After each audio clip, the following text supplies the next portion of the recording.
So today we are going to learn about the computer security basics. What is computer security? So here we have a definition. We should protect computers, our data and networks from theft, damage and unauthorized access. So let's talk about what is this unauthorized access first. So unauthorized access means, so imagine you and your friend is working on the same computer, and your friend is working at a bank and you are working at a shop or something.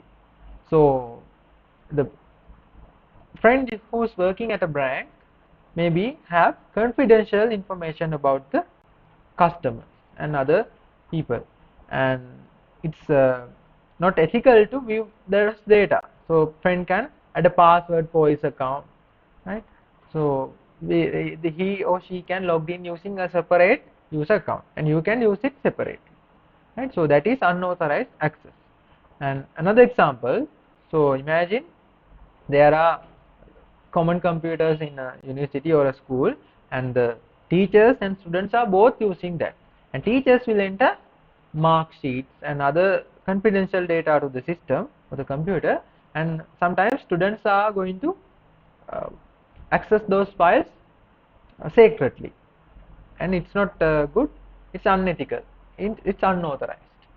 And what about the damage? So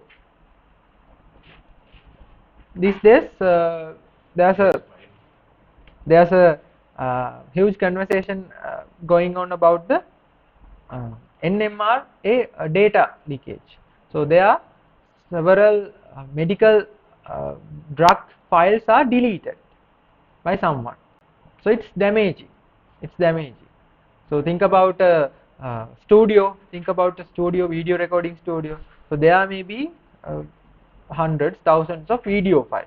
So if someone go there and delete all the things, the person or the studio owner can't work because his medium of work is making videos. And what about the networks? What about the networks? So sometimes the computers in a lab is networked together.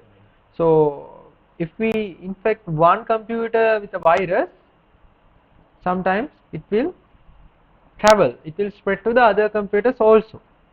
So that is about the networks. So we should protect it, and also we should protect the computers with from the physical damages also. If I knock one desktop, it will damage, so we should protect it from the physical damage also. Let's move forward. Why it is important? So because we should protect our personal information and financial data. So think about your mobile phone.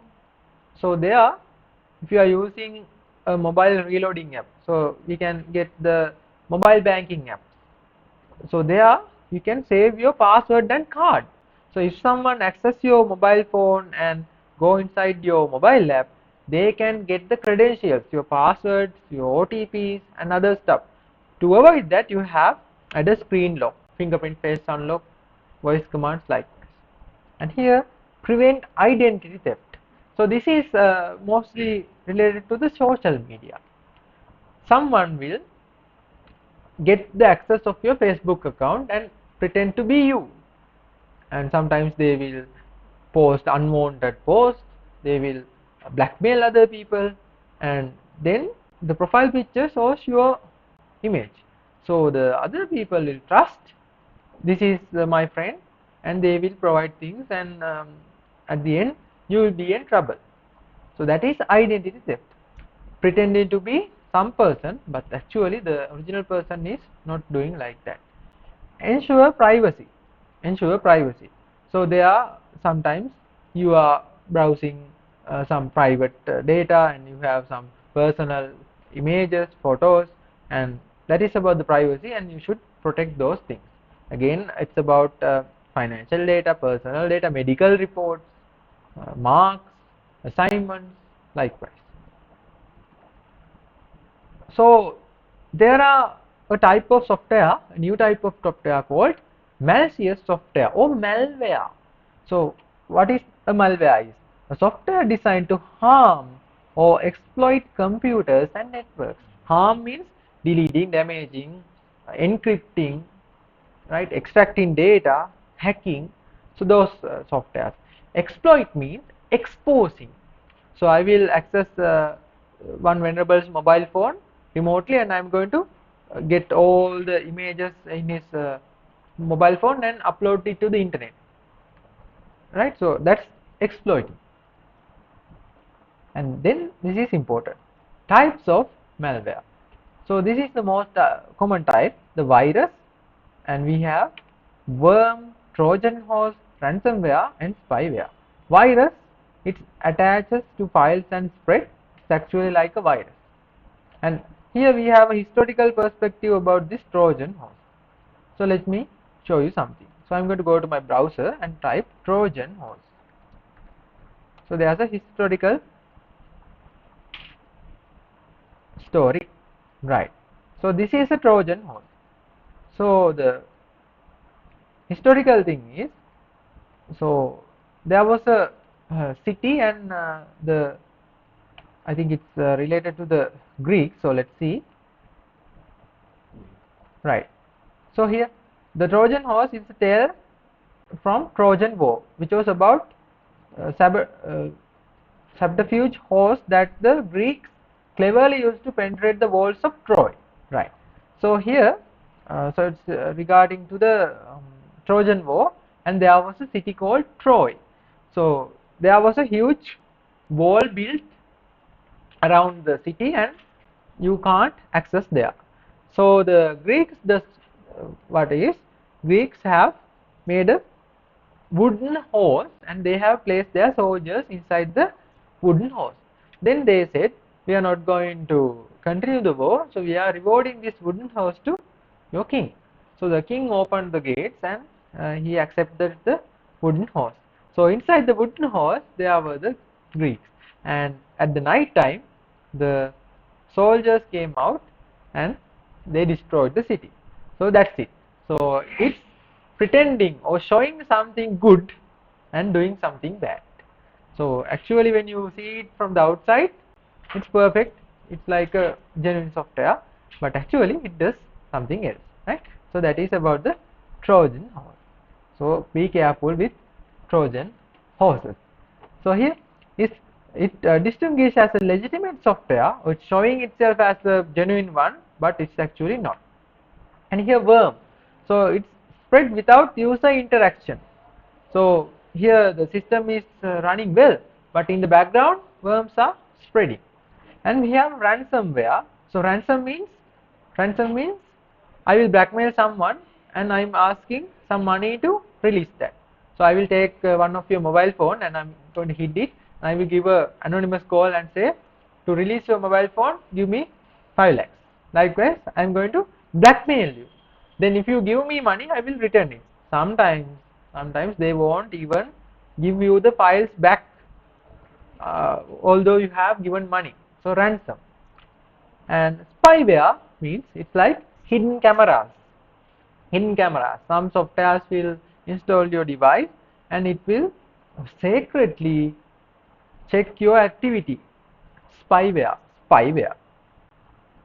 So prevention tips. So this is the most valuable thing. So you can install antivirus software. Otherwise, in Windows computers you have a built-in one. So by default it has the Microsoft Defender. This one, Microsoft Defender installed. Right. So it's also good one. Otherwise you can use paid antivirus software. I will show you. Avoid clicking on unknown links or downloading untrusted files.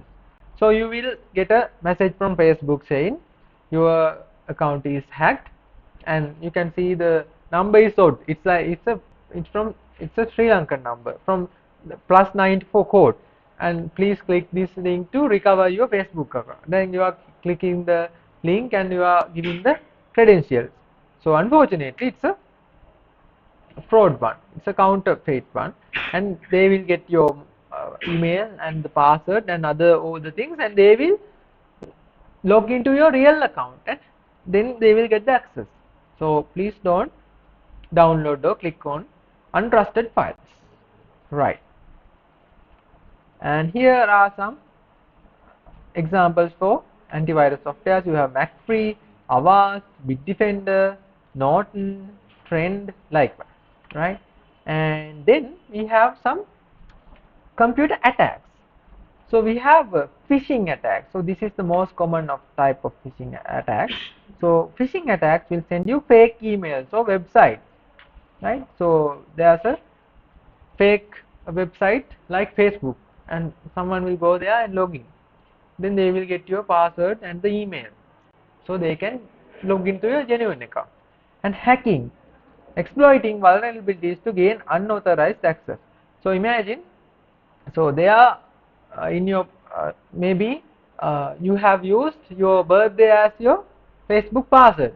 So one will learn he or she has used their birthday as their password, then they will add it and they will enter it to your Facebook or other accounts. So it's hacking. And here we have a new type of attack called DDoS attack. DDoS attack operates like this. So imagine you can serve one cup of tea at a time. You have the capacity to serve. So someone will come to your house and ask for a tea, and you will say, wait, I will give me 10 minutes, I will prepare a cup of tea and give you, right? So one will come. So after that one, another one will come. Then again you will get 10 minutes to prepare a cup of tea. Imagine 100 people will come and demand you, please give me a cup of tea, and likewise they are going to overcrowd you.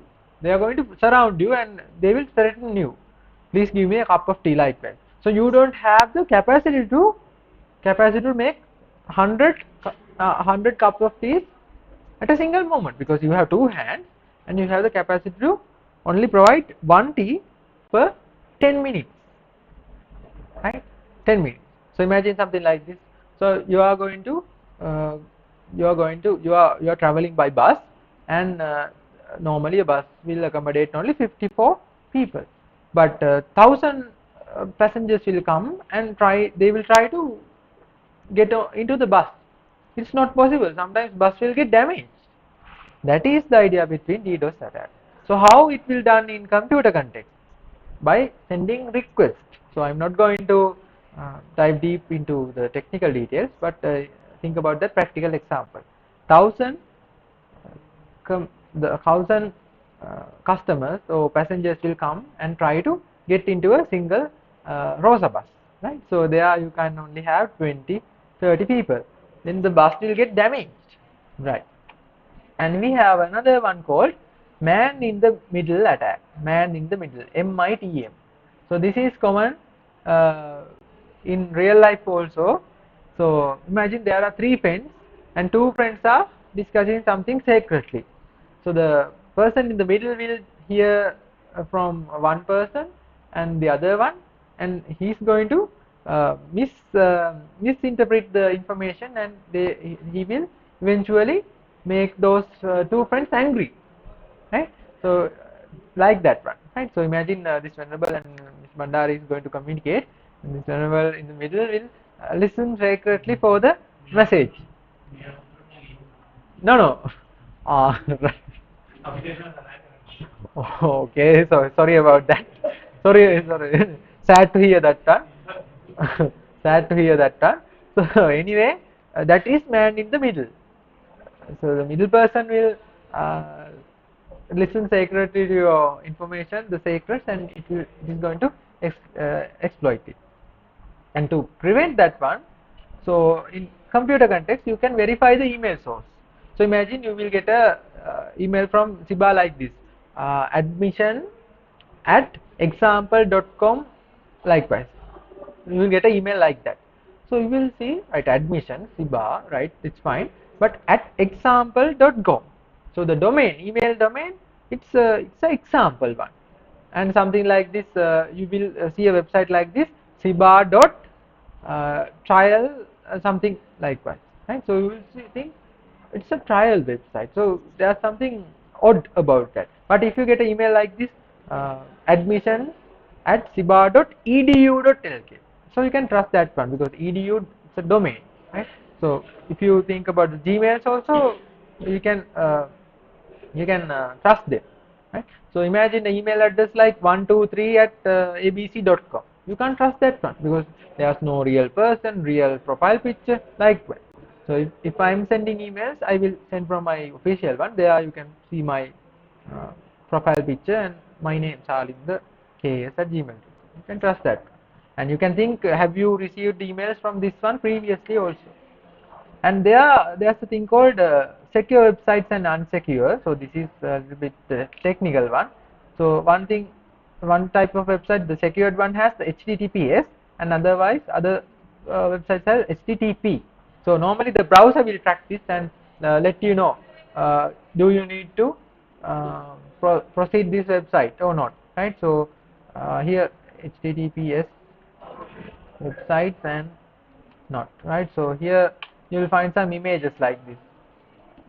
So sometimes here this one here, sometimes it will show a message here, not secure or secure, right? So this one is secure here, google.com, it's secure, that's why it's not showing any message. But some websites it will be a red color and it will be blocked using the mobile browser. Yes, have you seen these messages? Your connection is not private. Have you seen these messages, right? So don't proceed those things, but if you really know about the website, you can proceed in advance. And this one very common, avoid public Wi-Fi for sensitive transactions. So in railway stations, bus stations, you have public Wi-Fi, right? Public Wi-Fi, they are open, you just need to provide your NIC number. So think twice who's the host of this Wi-Fi. Sometimes it's actually the government, sometimes maybe some other adversary. So they know your, and then when you add the Wi-Fi, when you add your index, the NIC there, they can retrieve the NIC from the back door. Then they know your NIC number, they can use it for some other purpose, right? So think about that when you are accessing Wi-Fi. Trust your Wi-Fi. So I'm only connecting to my mobile or this Siba one and my router. That's only. I'm not connecting to public Wi-Fi. Now this is important, the password policy. So mostly this is for the girls, right? So so you should add a strong password, right? So before saying that, let me show you a practical example. I will type password online spell checker, and so there are some tools, password strength meter. So I'm going to go to this one, right? Then using the practical example I will show you, right? So I will type a password, I will type ABC, very weak, you can't use ABC there, right? But then I will type something like this. Let me show this password, and I will type something like this, ABC123. It's very weak. And here C, so here I have used all lowercase and numbers. If I add a uppercase letter and something like this, it's also very weak. And if I make it complex like this, A, B, C, and I'm going to add the symbol there, right? It's also weak, right? Sometimes it will show you like medium. Yeah, it's medium. So if you add a special character, it is going to be medium. Yeah, if you remove the special characters, it's also weak. So this is medium. So let me add a complex one. So here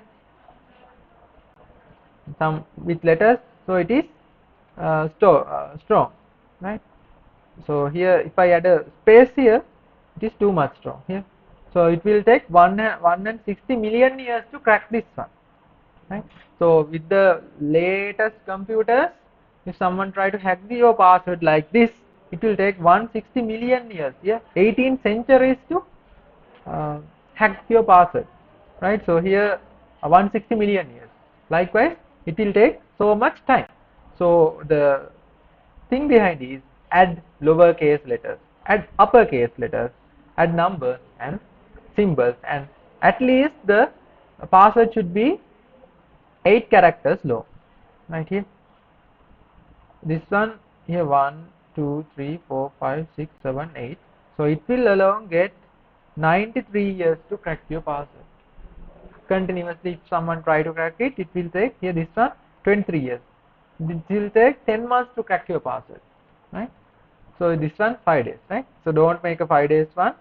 This one is 5 hours, 20 hours, 2 months, likewise, right? So think about that. So there you should add the lowercase letters, uppercase letters, and numbers and special characters, dots, underscores, hyphen. Good practices. Use at least 12 characters with a mix of letters, numbers, and symbols. Avoid using personal information, names, bases, right? And also, this is important. Please enable your two-factor authentication. So it's a different scenario. So they will send a OTP to your mobile device. You can link your mobile number to the Google account, other accounts, WhatsApp. So it will be secure. So sometimes if they will feel like someone other than you is going to log, they will send you a verification code, and don't share the OTP with anyone else. What is privacy? Protecting your personal data from shared without your consent, right? So common privacy is social media over sharing, tracking cookies, data breaches. So don't think about these things. So this is common. Social media oversharing means it will extract your data from the social media and it will publish anonymously. Data breaches, so they will think about your ATM card. So the company, the MasterCard, have your all personal data and other stuff. Then if their database get hacked, other hackers and other adversaries can have your money because they have the card number and the password also. So how to protect your privacy? Adjust privacy settings on apps and social media. You should regularly back up your accounts, add two-factor authentication. And here, when you are sharing personal details online, please be cautious. And you can use a VPN also, virtual private network. So during the corona season and during the past pandemic years, the government blocked the internet services, but using VPN services, some have access the internet. So how a VPN service works? It will hide your location and identity.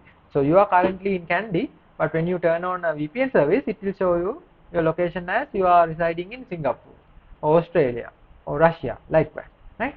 So it's hiding your true identity, right?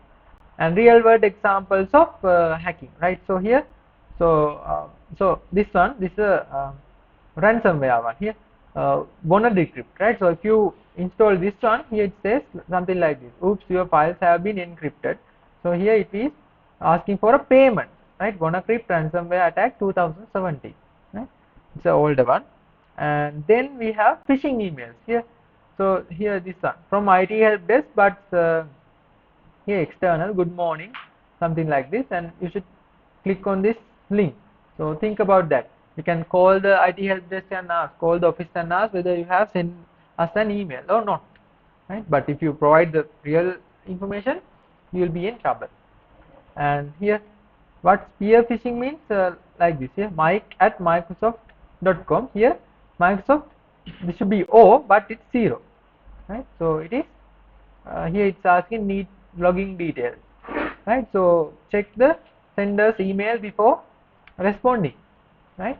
So even for my emails also, check the sender, because someone else with my name can get your assignments and other things, right? So think about that, right? So then here some precautions. A sense of urgency. Here it's saying action required, and illegitimate or unfamiliar email address here, accounts.securitybank, likewise. So they are never going to send these things. And spelling and grammar mistake here, maybe. So mostly on some Chinese catalogs and Chinese devices, there you have spelling mistake, right? So for that thing, for that one, you can check whether it's a real one, original one, or a duplicate one, right? And right, the summary. So be aware of malware, and you know how to avoid them now. And there are several types of computer attacks: DDoS attacks, phishing, right? Likewise, and you should know about the practice of password hygiene, right? So add at least 12 characters, caps, lower case letters, special characters, and numbers, and protect your privacy by being cautious online. You should be always vigilant. And right, so can you tell me, so I'm going to wind up the session now.